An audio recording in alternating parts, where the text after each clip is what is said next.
లేదు, కొద్దిగా మాది ల్యాండ్ గురించి అని తెలుస్తున్నాం. Okay okay okay.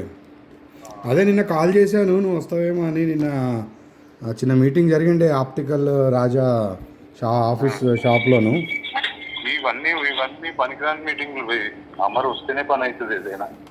ఆ, ఎవరు ఏం ఆడికి పోయి రవికాంత్ దగ్గర పోయి మాట్లాడినాక మంచి ఉన్నాడు అనుకో, గట్టిగా మాట్లాడడానికి ఉంటుంది. చూడు, ఇలాంటివి నేను ఎన్నో చూసిన, మస్తు చూసిన. ఓకే, మంచి మంచి వాళ్ళని సెటిల్ చేసినాను. ఇదేం పెద్ద కష్టం కాదు ఇది, అర్థమైందా? ఇది ఓన్లీ ద థింగ్, అమర్ ఒకడు వస్తే అమర్ ముందున్నాడు అనుకో, కాకుంటే అప్పుడు మాట్లాడాలి ఏదన్నా. మనం మనం మనం మనం మాట్లాడుకొని చేసుకుంటే కాదు. ఎట్లా చేద్దాం మరి? ఉండాలి ఎట్లా?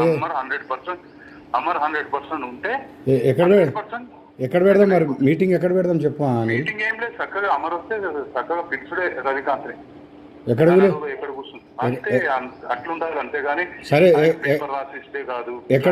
ఎక్కడ పిలుద్దాం మరి రవికాంత్ని? రవికాంత్ అమర్ వస్తే అప్పుడు చూద్దాం భయ్. అమర్ రావాలి కదా, రాకముందే రవి నువ్వు రెడీగా ఉండు, అమర్ వస్తున్నాడు అంటే కాదు.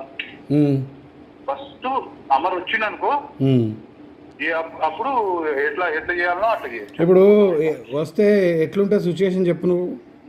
ఏముంటుంది భయ్, ఏమైతుంది అడుగుతున్నా, నేను నిన్ను అడుగుతున్నా, జనరల్గా అడుగుతున్నా. ఏమి కాదు ఎదుగుబడి పడ్డా అంటే ఏది అంత ఇది కాదు, అర్థమైందా? ఇప్పుడు మొన్న అనురాధ అంత బాధలో ఉంది, పిల్లల గురించి అన్నా పోయింది ఆమె. అర్థం, పిల్లల గురించే పోయింది ఆమె.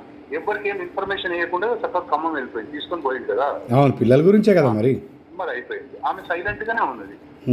ఈ సిచ్యువేషన్ లో అమర్ వచ్చిందనుకో, అమర్కుంటే భయం, అమర్కుంటే రవికాంత్కుంటే భయం, రవికాంత్కుంటది. నేను రవికాంత్తో మాట్లాడిన ఇట్లా అనిల్ భాయ్ కూడా వస్తున్నాడు అంటే, అనిల్ భాయ్కి సంబంధం ఏంది, అనిల్ భాయ్ మా దగ్గర పని చేయలేదు అన్నట్టు మాట్లాడాడు మరి. ఎవడు? రవికాంత్. అమర్ నాడు రాదు మరి. అమర్ మాట ఎక్కువ, రవికాంత్ మాట ఎక్కువనా నీకు? నాకు అమర్ మాటనే ఎక్కువ. ఫినిష్ అయిపోయి ఎక్కువ. రవికాంత్ ఎట్లా ట్యాకిల్ చేయాలని అట్లా చేయొచ్చు పోయి, దాంట్లో ఏమున్నది? అదేం పెద్ద ఇష్యూ కాదు అది. ఇద్దరు ముగ్గురు పడేసి ఒక రూమ్ లో పడేస్తే కొట్టుకుంటారు, తిట్టుకుంటారు, చేసుకుంటారు. సెటిల్మెంట్ అయితే వస్తారా లేదా? వస్తారు. ఇప్పుడు ఆల్మోస్ట్ ఇప్పుడు నువ్వు కూడా మాట్లాడి 1 month 2 months అయిపోతుంది. అవును. నువ్వు జనవరిలో కదా, నువ్వు ఆ బిజీలు ఉండే కదా జనవరిలో. అవును, రిజల్ట్ ఏం లేదు కదా. నువ్వు ఇప్పుడు వస్తున్నాడంటే నేను అన్ని పనులు చూసుకొని వచ్చి నిలబడతాను అక్కడ.